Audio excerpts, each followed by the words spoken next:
If you've been downloading freebies, collecting PDFs, and watching your email list stay suspiciously flat, this episode is going to reframe everything you thought you knew about list building.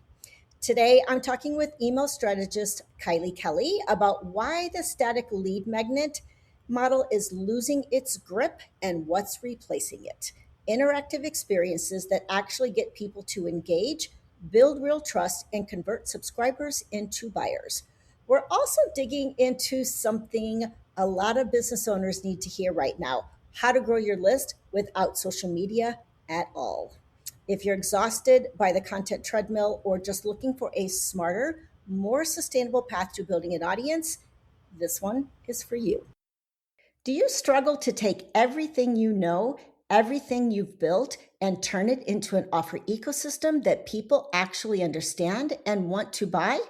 You have the expertise, you have the ideas, but getting all of that out of your head and into offers that connect, speak to the right people, sell with ease, and actually grow your business, that's a whole different skill set. And that's exactly what this show is about. Welcome to the Offer Mojo Show. I'm Lori Young, offer strategist and creator of the Offer Mojo framework. I help coaches and expert-led business owners package their expertise into offers you love and buyers actually crave. Because when your offers finally click, everything else gets easier. Let's get into it. So I want to do a formal introduction of Kylie, but I also want to tell you I've worked personally with Kylie, and I've I've been in some of her programs. I've interacted with her, and she's the most amazing human. Like, oh my gosh, like you're absolutely going to love her. But let me just tell you a little bit about her so that she has her formal introduction. So Kylie Kelly is an email strategist and founder of Email Marketing School, which I am a part of, where she helps online business owners grow their email list and make sales without relying on social media. She built her audience from scratch using simple relationship first strategies that feel good, work fast, and create trust that actually converts. She now has over 7,000 email subscribers and a community of 1,100 members. And she was recently featured in Forbes, Business Insider, and Business Mondays. And I will also tell you that at the time of this recording, she celebrated her 250th episode on her podcast, which is called the Email Growth Show, right? Yeah. Okay.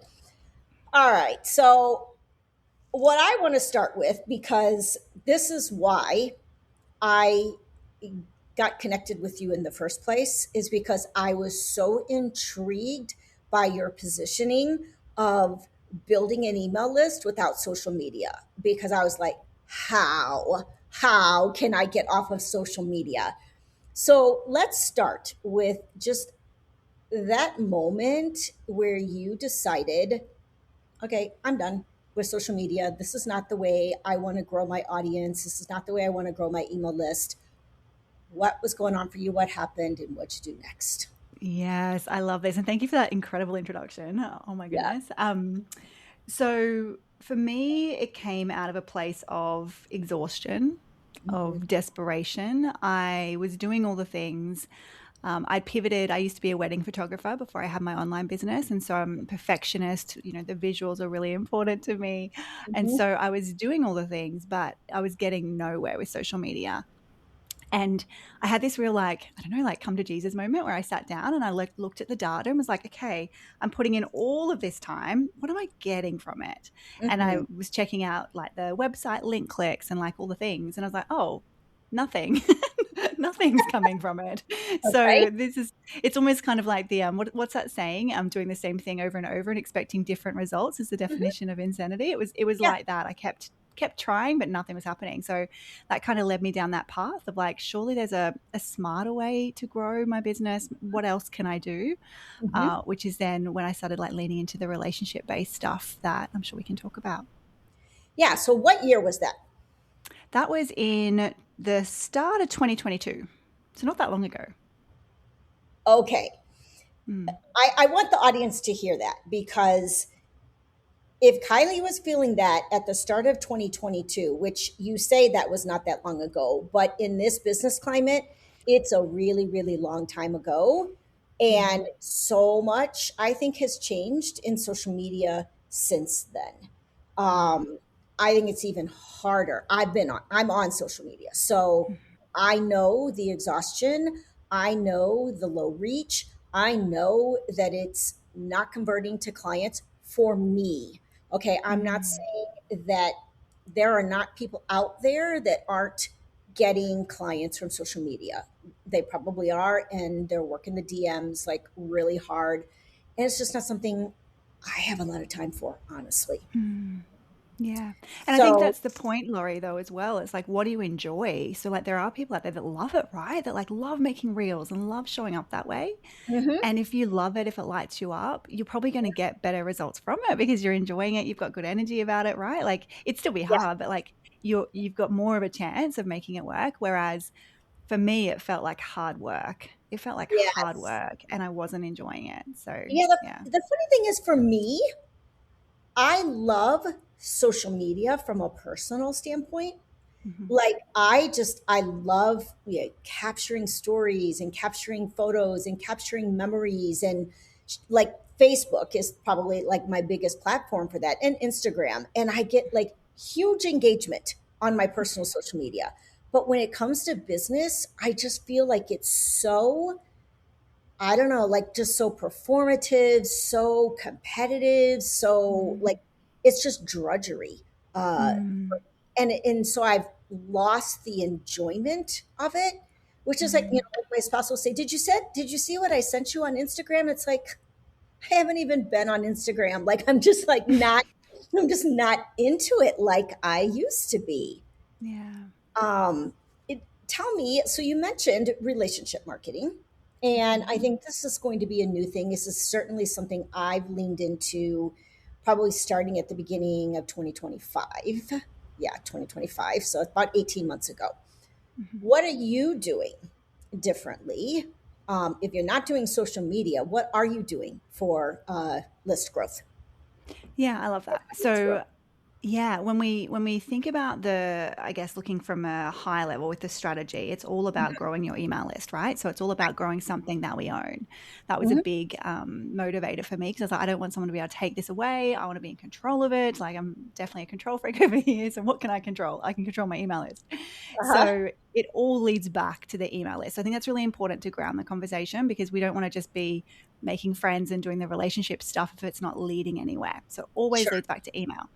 Hmm. But in terms of what I'm doing, it's gosh, anything from summits, bundles, podcast guesting like we are today, freebie Hmm. swaps, even traditional networking, all of the things where you're actually leveraging somebody else's audience and and it's a win-win for both of you then. And I do that. And at the same time, I do also believe in the old school traditional search and SEO has a place too.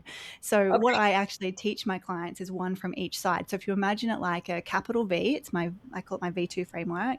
Hmm. One side is the relationship based stuff. One Hmm. side is the search and SEO. So that's like your long form, your podcasting, your blogs, Hmm. traditional PR, anything where there is a search and SEO side component, YouTube, Pinterest. Hmm. But we don't have to do it all, right? We choose one from Right. one side, one from the other side, give it 90 days, see the results we get, and then see how it feels for us as well. And then we choose what do we want to do? Do we want to continue, try something else? Hmm. So personally, like you said, I have my podcast that's been going now for years, and that's my baby. I love it. So that's kind of like the search and SEO side sorted. Sure. Um, so that's every Friday. And then I get to play on the other side. So then I get to play with hosting. I love hosting events. So hosting a summit, a bundle. But maybe it's a freebie swap if I'm a little bit under the pump with the kids, or it's something that's low lift as well. Hmm. That I get to play in that relationship side part. And one thing that I'll add is that the reason we do one from each as well is the relationship side stuff. You see faster ROI, faster payoff, right? Hmm. Faster results. So Yes. that then gives us that dopamine, that motivation to keep going while we wait for the search and SEO stuff to kind of catch up over time and compound. Right. So that's the way that I look at it. So what I'm hearing is that your podcast is your SEO strategy, and if there's room or if there's time or if there's desire, you will lean into other SEO type strategies. Do you put your podcast on your blog? Yes. So yeah. So So, there's so like you the actually have SEO two. optimized show notes on there. Yeah, exactly. Yes, you actually So have two strategies kind of running for you, right? yeah, Um, yeah, yeah. okay. And so your collaborations, which is your relationship side, is something that you play with, right? Hmm. And I know you have also have your community, your school community. And how are you bringing in people to your school community, and how is that related to your email list? Yes, I love this question. So school was a massive experiment for me. I did not think that I would like it. I'm not a massive, I don't know. I like Alex Hormozy and everything, but I'm not a massive fan. I thought it would be bro markety. I thought I was like, I don't know. I was like setting myself up not to enjoy it. And then I got on there and I was like, oh my gosh, this is actually really fun. This is actually really cool. Hmm. So the school community started that way as an experiment. Okay. And then the main purpose of it was to build more trust and deepen the relationships with my email list. So I thought, okay, I've got 7,000 odd subscribers. They get the Hmm. emails from me, but I want to know more of them. I want more touch points. I want to build more trust, Hmm. rather than just the select ones that actually hit reply. Like I want more conversation. So that led me to start the school community. What I Okay. didn't expect is the whole network and community of people that are on this platform that would then find me as well. So it's become like this growth and nurture component of my business at the same Got it. time, which is Hmm. really cool. One thing that I will say is that when you join my school community, there's 3 questions that I can ask automatically before you come in. And it's Hmm. really important to me that I always get like proper consent. So I'll ask for somebody's email address, but Hmm. then I'll be like, okay, yes or no, do you want me to email you updates? And if they hit no, they don't get added to my email list. They're just in Got it. school. Okay. Again, consent based, like trying like, okay, how can I make sure I'm looking after my people? So Right. it is helping grow my list, but it's this beautiful, yeah, growth and nurture at the same time sort Right. of Okay. strategy. Mm. Very cool. Very cool. So that's obviously there's a lot of ways that we've just talked about in terms of like how you can grow your list and grow your email, grow your community. But what I really want to specifically talk about today is lead magnets, Mhm. because they are changing. I think we've been saying for a while, at least I've heard people say for a while, that PDFs are dying.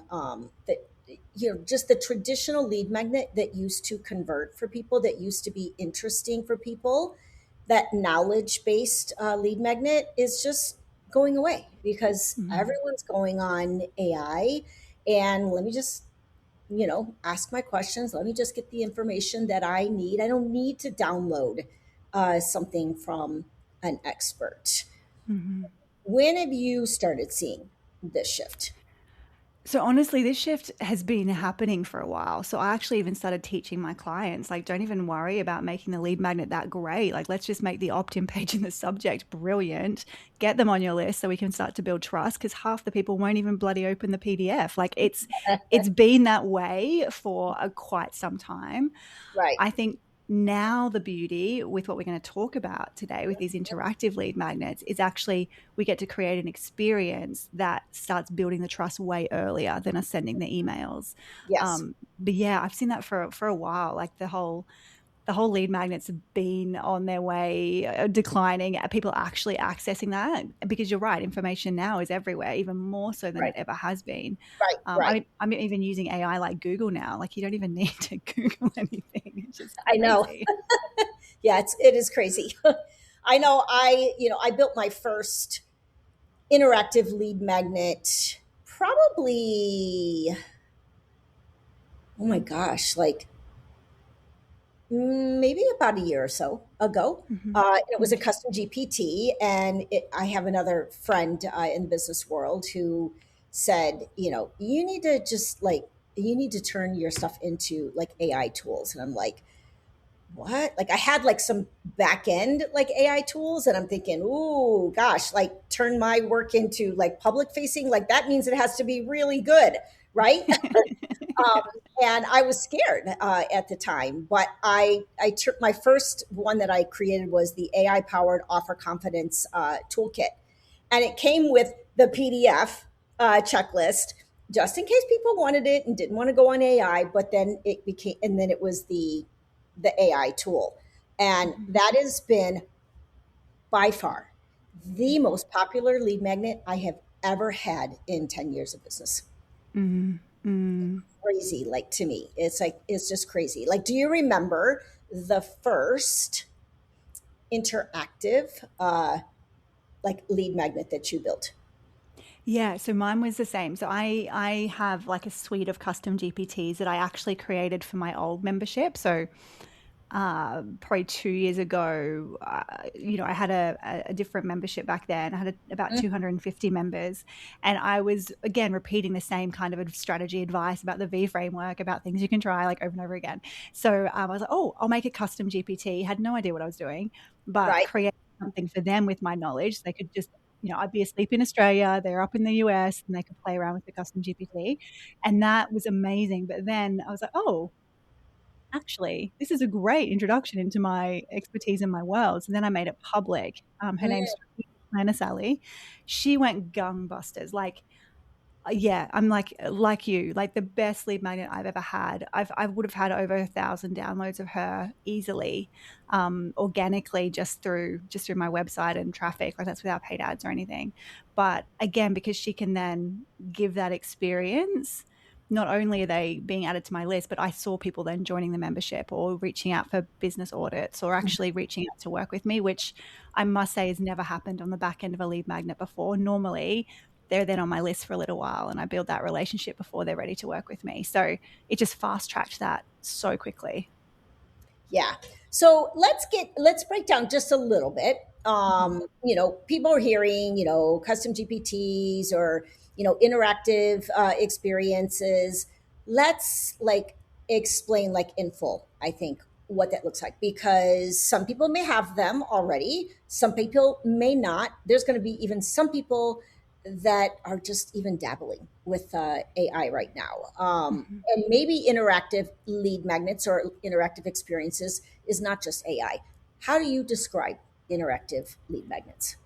So for me, it's anything that can give a personal, specific outcome to the user, right? So forgetting about what type of AI or what it is, if we think about it from that place, it even could be the old school quizzes we used to do, right? But just Hmm. quizzes on steroids. Like it's anything that can give a really specific outcome.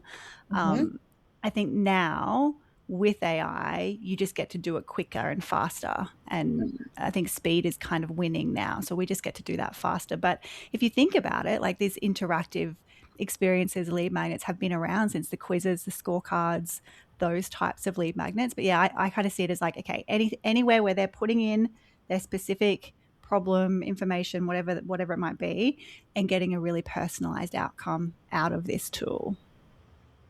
What do you feel like is the difference between creating a quiz, for instance, and creating an AI experience or GPT Mm. or a Claude skill or whatever?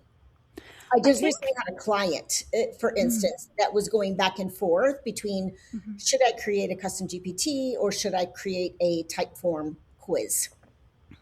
I love Uh, this. I think quizzes are just so much broader, right? Like if you think about the setup of a quiz, you might have 6 or 7 outcomes, or 4 to 5 outcomes. You might have a handful of questions. So they're just broader. I mhm, feel like the power with the AI powered stuff is it can get even more granular, even more specific. mhm, Um, and I also think as well, unless you're willing to pay more for like the big quiz software, you can't really give it a branded experience. And I think now with AI, we can really brand these tools and make them mhm. fully feel like us Right. without it costing a fortune, which I think it's an extension of our business. I think that's important to think about as well. But yeah, I think that's the main differences, right? Would you agree? Yeah. So, I would help clients in the past years ago, Mm, like build quizzes, and like I would use Interact. I think it's mhm, under Try Interact or whatever, and I would even try to build them for myself, and they were complicated. They could get really mm, complicated to build, especially if there was like, logic and reasoning and all kinds of stuff, involved. But like AI, for me, it makes the experience of building a lot easier. Mm-hmm. And like you said, it can get like more granular. And I mean, I'm building an AI tool not by myself. I'm going to be very clear about that. I built lots of AI tools by myself. This particular one that I'm building is being built by a developer. So it's a real like full stack tool. Mm-hmm. Um, but we started with Claude, right? We Mm. started with kind of like figuring out in Claude like what this was going to look like and what the output was going to look like and feeding the knowledge. We've since then built it into a full scope, like full stack tool. Mm. But anyway, so I do think that there's just so much potential. And I know that a lot of people are building these things. One of the things that I know I get concerned with, and you might have the same concerns, is the market right now is just being flooded with these tools. Mm-hmm. And some of them are good, some of them are not. I mean, trust me, I've been through a lot of AI tools, and some of them I'm like, oh wow, that was really helpful. The tools that I've done with you have been really, really good. I've done other tools with like even AI people that I'm like, okay, you just regurgitated like what I told you Mm. versus actually doing something with that data. Like, how are you, like, as someone who is building interactive lead magnets and experiences tools in your business, how are you approaching the market as being flooded with these stuff? And how are you building trust? Yeah, so I 100% agree. I think it's like anything that's new, right? It always gets flooded quickly. Absolutely. And so I think for me, it's been really important to always go back to my audience, to my people, to my clients. Mhm. You're a great example. I've asked you for feedback plenty on my tools, and then you point out things that I didn't even think of so I can go and make them better. And I think that's the key, is like always going back to your audience and what do they want? What will really help them? Not what's cool right now, but like what would really help them Mhm. move them closer to that end goal. So I think that's important. Um, I will say as well, I will say as well, there's like shitty things everywhere, right? Like I laugh because I took myself on a little date the other night, went to the cinemas and had dinner by myself, which was lovely. And while I was Okay. at dinner by myself, I was on my phone because I was like, I'm by myself. I was on my phone and I bought this $7 PDF that was meant to be some funnel thing because I was just curious. It was a Mhm. paid ad. So I bought this thing and then I bought the upsell, which was like access to her email, sending calendar or something. Because I was like, oh, that's curious. I'm curious about the upsell. So I purchased both of them. They were rubbish. The PDF had missing pages, had like, didn't make sense. I then tried to get the calendar for her email and it didn't even sync up. And I'm like, this was $40 in total. Like, what? What? What? I was so annoyed. And so Yeah. I think, I share that because I think with everything, there's good and there's bad. And I think we need to just use our own discernment as to like, okay, let's stop just consuming. Stop probably Kylie scrolling when you're by yourself purchasing things you don't need. Let's stop doing that and let's start thinking about, okay, what's actually going to help me right now? Mhm. Because a lot of the times we'll be like, oh, that could be helpful next week, or that could be helpful in a year's time, or when I get this problem, that'll be helpful. Yes. No, no, no. What can be helpful right now? And Mhm. then, yeah, go in with those kind of blinkers on, so we're not getting too overwhelmed with all of the choices. Right. Um, and then hopefully the tool builders are listening to their audience and building tools that are actually helpful for them as well. Okay. So, and I think this is good to come from both the perspective of the user, like Mm. what we're looking for, like when we purchase a tool, and the builder. Mm. Because if your tool is trying to do too much, it could be overwhelming. But if it gets very specific, like it does this X thing, which your tools are very specific. It's like, okay, it gives you an email subject line.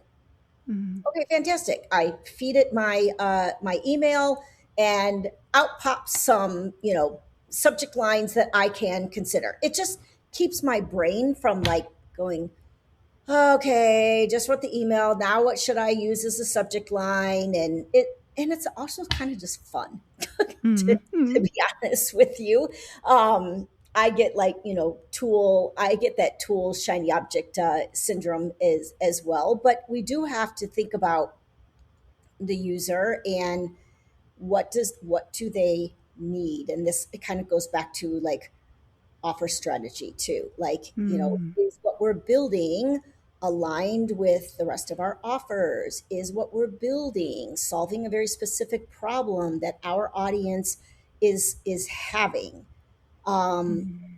Talk to me about that, because I know that you get into like offers a lot. How do you make a decision about what tool will fit in your ecosystem of tools, for instance, or your ecosystem of offers for that Oh matter? my goodness, I love this. I feel like I'm speaking to the expert here about offers, but I love it. I love it. So for me, I always reverse and I'm a big fan of keeping things simple. So I always reverse engineer from my signature offer. Where do I want to lead people? I'm always thinking about that.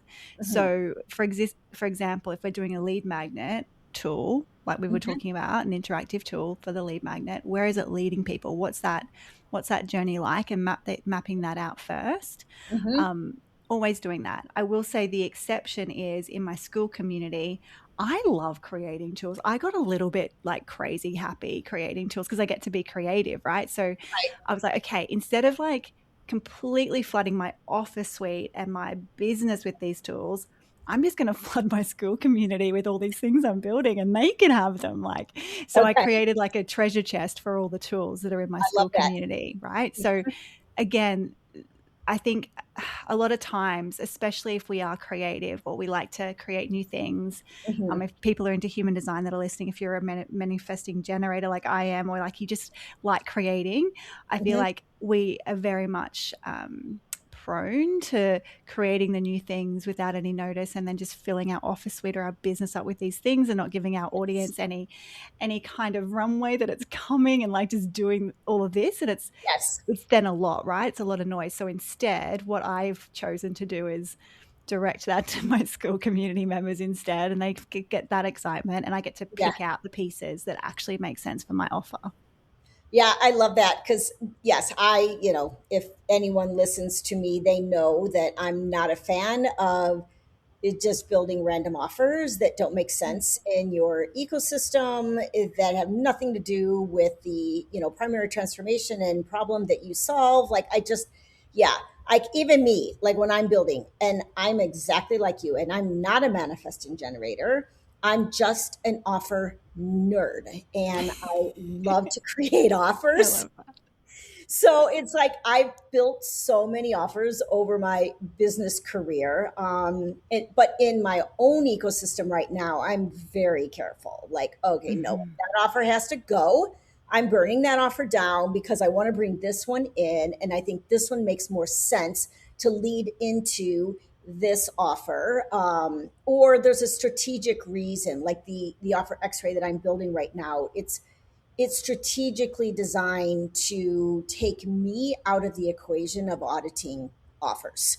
Mm. So it's like a scaling decision. It's just like, okay, let's give let's let the tool do the work with my brain built into it, so that when a person comes to me, they at least know, oh, I have issues with messaging, or oh, I have problems with my structure of my offer, or whatever, right? Mm. Mhm. If we're building tools, and I know you are getting ready to launch the interactive offer experience. It will probably be over, but maybe a version of it by the time this podcast launches. But what I want, I guess, what I want listeners to understand is, what do we start with? Like, there's people listening going, oh my God, like, I've never built like, an interactive experience before. I've never built like a Claude skill, or I've never built a custom GPT. Like, where do I even start? Like, how do I have the knowledge to build this? I love that. Well, can I share? I don't feel like I have the knowledge either. So I'm right there with you, listener. And I think to be completely transparent, even my Claude at the moment, I haven't even customized it. Don't I'll get in trouble for saying this, but I haven't even customized it. Like it's still just like out of the box and I've created tools with it.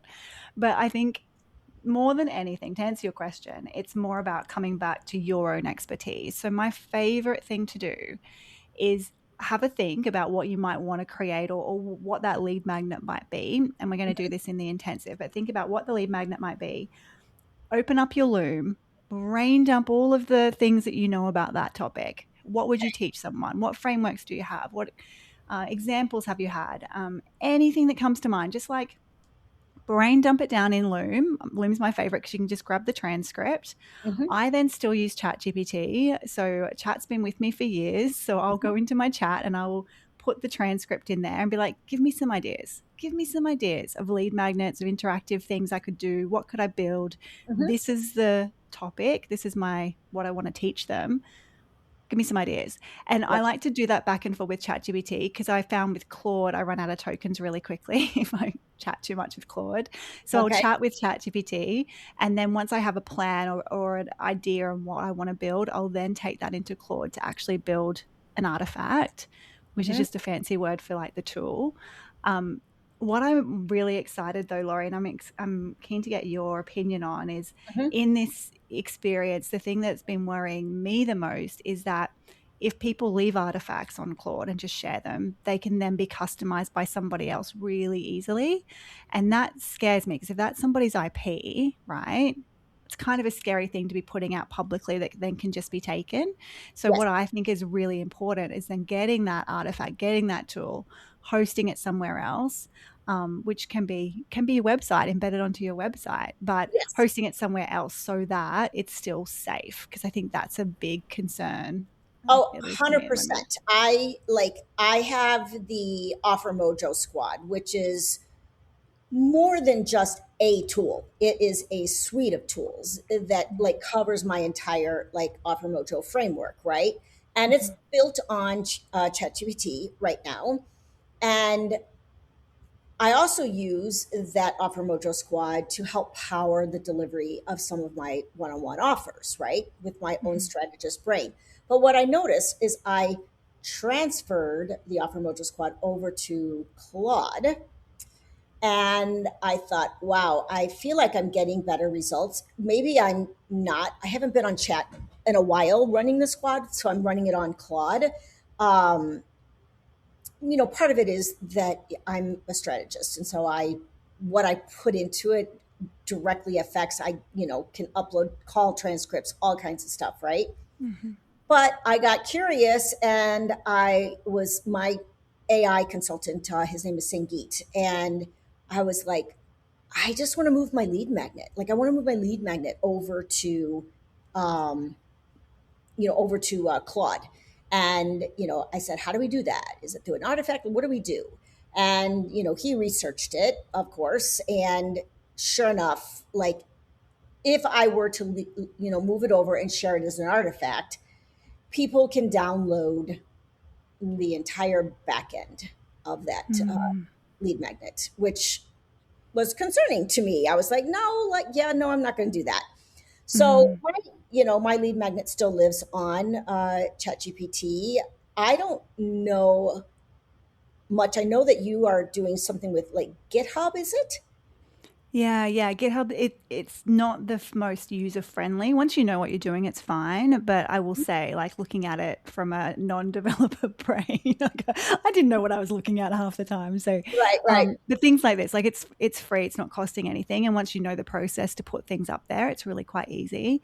Um, but yeah, I think this is the thing because there's so many, like we said at the start, so many tools flooding the market. And Yes, I think they're using Claude artifacts for a lot of them. And I just don't know if they realize if someone clicks that customize button in the top right corner, that's their entire IP then just being able to be customized by somebody else. And I think exactly. that's a bit of a scary place to be in the online It is. space. It 100% Mm. is. And that's why I chose not to put my Offer Mojo squad on Claude or to Mm. put my current lead magnet on Claude, and then the offer X-ray that I'm building right now is completely just done by a developer. So it's like Mm.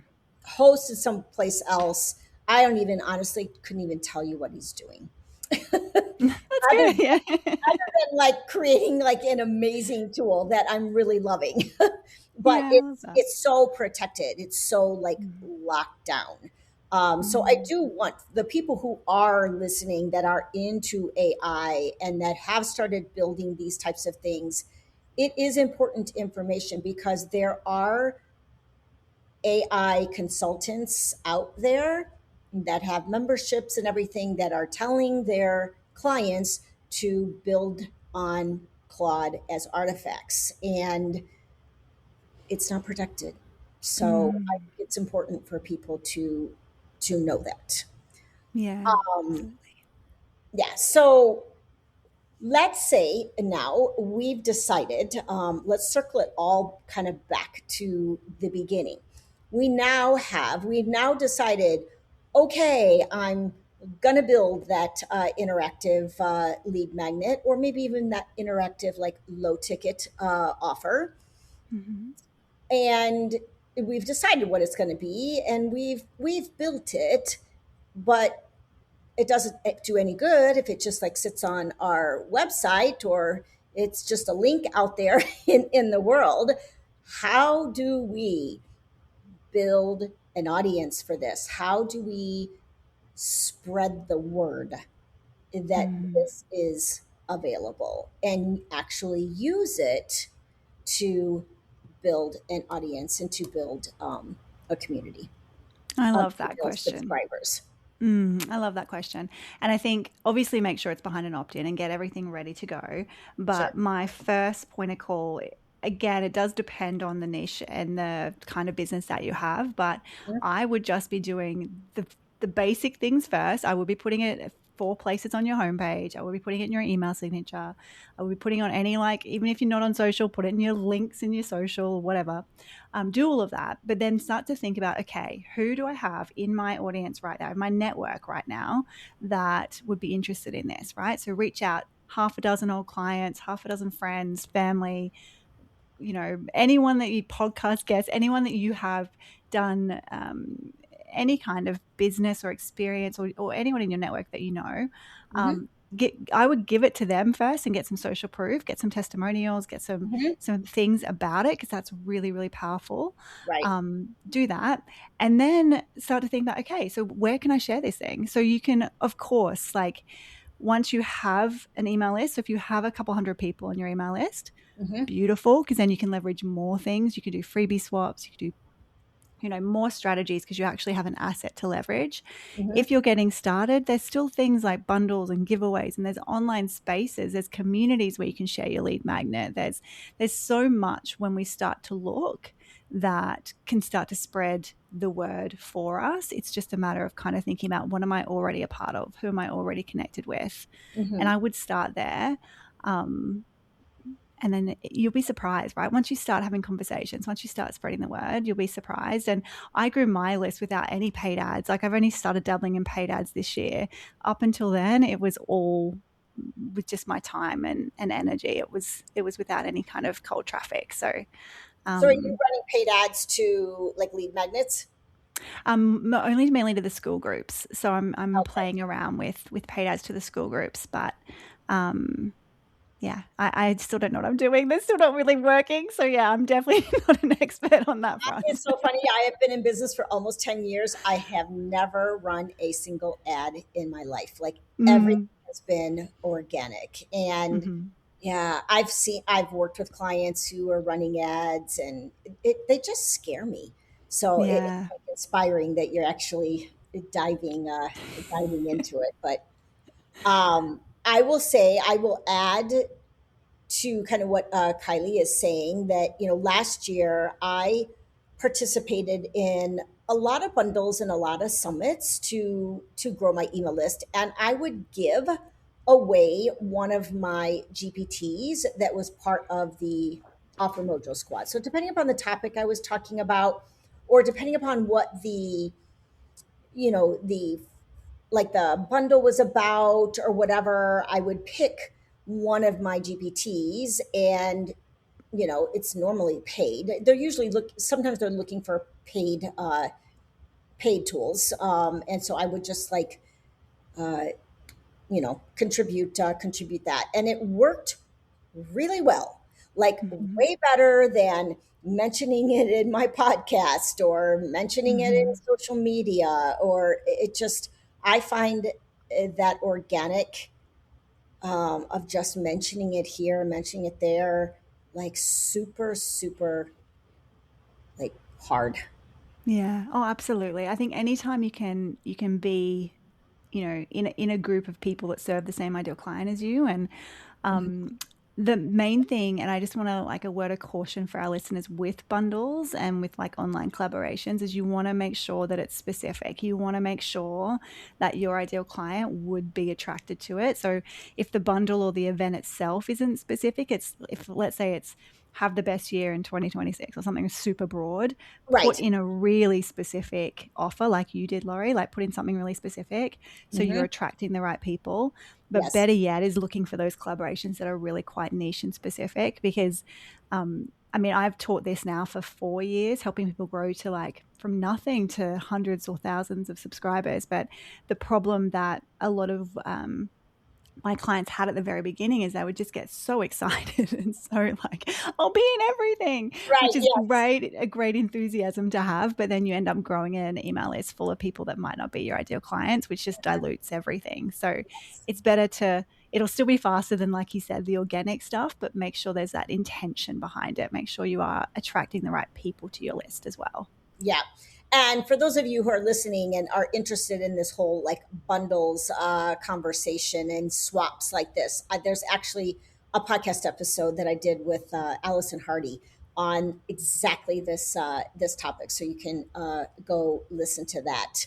Um, I love that. I taught Alison everything. She was in my membership when she had Really? like, yeah, she had like 3,000 subscribers when she joined. And in a year, we got her to over 10,000. She's one of my Yes. case studies on my podcast. I Yeah. didn't know that you two were connected. It Yeah. makes Yeah. sense. Like I love Allison. She's amazing. Um, have you ever used uh, like affiliate marketing, for instance, where you actually Um, find partners that share the same audience, that um, are interested in collaborating with you and actually, you know, doing that? Because I'm obviously, doing that right now with the Offer X-ray, because I only have so many people. And for me to spread the word about it, I need aligned partners that can help. And, my contribution is not only access to the tool, but access to commissions, if there are yeah. tool sales. Have you ever done anything like that? In different ways, yeah. So I obviously have, like with the school community, there's an affiliate commission set up there. So any That's members that right. spread the word get 40% commission of anyone else that joins in and up levels. So there is that. And whenever I host events, so bundles, summits, things like that, there's an affiliate commission there. If anybody was to buy the all access pass and come through their link, stuff like that. So I like to always try to give back to the speakers or the contributors that are promoting. Right. In terms of like affiliates, like what you're doing, honestly, I've never really, when I've done something that's been, and not that yours is a high ticket thing, but like my main signature offers before I've started my school group were always my masterminds or my super high ticket, really, compared to my stuff I've got at the moment. So like that was always a super curated, like 10 women at the most Sure. type room. So Mhm. I didn't need affiliates for that because my audience was large enough for those women to come through. Um, I think if I was doing something at scale, absolutely, I would be thinking about affiliates. I think it's a really powerful strategy when you have the right offer, right? That you Right. want shared. Yeah. Okay, so we've talked about so much. I think I want to wrap it up because, yeah, let's. So what we the main thing here was that the traditional PDF, the traditional, knowledge type lead magnet is been dying for quite some time. And what a lot of people are doing right now, and what I encourage listeners to do, is to build interactive experiences. Maybe they're in the form of a lead magnet. Maybe they're in a form of a low ticket offer. Maybe they're in a form of supporting your community, like Kylie does with all of her tools. But I also think that what I want listeners to walk away with too is it's not just social media. Like there are Mm. so many ways to grow our email list, to grow our community, to grow our audience. And we need to open up our minds to different visibility strategies and different ways of connecting with a broader audience. Mm. What would you say as the takeaway that you want people to walk away with today regarding this whole entire conversation? Oh, I love this. I think step number one, if you have a lead magnet right now, Hmm. go and look at it, analyze it. Is it working? Look at the numbers, look at the data. If Hmm. it's not, let's make it interactive. Let's go into ChatGPT or your AI of choice. It doesn't even matter. Like, let's go and talk to it and say, hey, this is what I've got.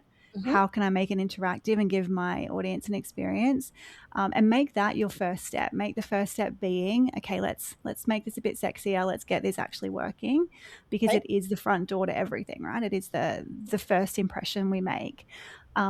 If you don't have a lead magnet, go and brainstorm one. Brainstorm how we can make it this beautiful interactive thing from the get-go. And then once you've got that lead magnet, you're like, yes, I'm ready. Sit down and just brainstorm some ways of how you can spread the word about this thing. Right. Come into email marketing school. It's free to Mhm. join, and Yes. there's a whole stack in there just about like different relationship based strategies if you don't want to be on social. But I think just know you have options. Just know that you Yes. have options, that you don't have to do something that doesn't feel good or that isn't working. There's options. Yes. Absolutely. I love it. And I encourage everyone to join the email marketing school. I'm in it. I've been in it for quite a while. I love the treasure chest that you have in there that's full of tools. And I know that there is even a tool on, is it Lead Magnet Linda? Yes, there is. Yes. It's pretty much, look, honestly, if you think anything to do with email marketing in your business and you want a tool, I've probably created it. So it's just a little bit the Exactly. same. Exactly. So this has been amazing. Besides the school community, where else can listeners connect with you? The best place is my website. So just kyliekelly.com. Everything is there. If you want to go and listen to my podcast or anything else, it's all on my website. Got it. But you won't find her on social media. That's why I'm not dropping my Instagram link, because there's no point. Love it. Okay, thank you so much, Kylie, for visiting us today and sharing all of your wisdom. Oh, thank you so much for having me.